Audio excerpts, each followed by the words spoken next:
The American South in the 1930s. It was during apartheid. Twin brothers Smirk and Stark were veterans of the First World War. They worked for the Capone gang in Chicago. After that, the two of them returned to their hometown. They stole money from the gang. They were opening a music bar for the black community. When they go to rent, the white landlord looked down on them both very much. The landlord got out of the car and spat on the ground. Then the landlord mocked them for being kids who couldn't afford a house like this. The brothers are quite confident. They worked very well together. Of course, if they were to do it, they are also neat. 2 people stole from them before. Smirk shot the thief in the leg. When the white landlord saw this, he was immediately afraid. He doesn't want to be a sandwich cookie. After buying the sawmill, the 2 of them found their cousin Sammy again. They came together to open this bar. The brothers looked up at the sky and did the math. Tonight is the opening day. Then, Smoke found a couple from a grocery store. Brother Stark was at the most crowded station.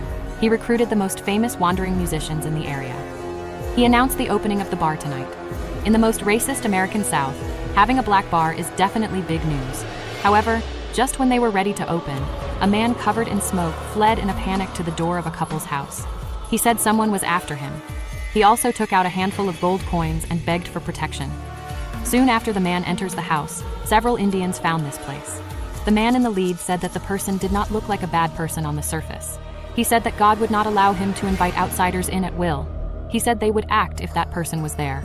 This is actually a pun. One is to predict that vampires should not be allowed in the house. The second is to suggest the fact that the Indians were occupied by trespassers, but Annie didn't understand what it meant. As a white person, she naturally would not betray her companions. The sun had already set.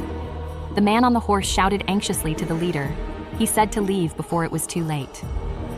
After the Indians walked away, Anne closed the door to find her husband. But the stranger she saved was full of blood, growing scarlet eyes and fangs. Now as the brush falls, the twins' bar has completed its signature design. After they turned on the power, they officially launched the opening reward activity.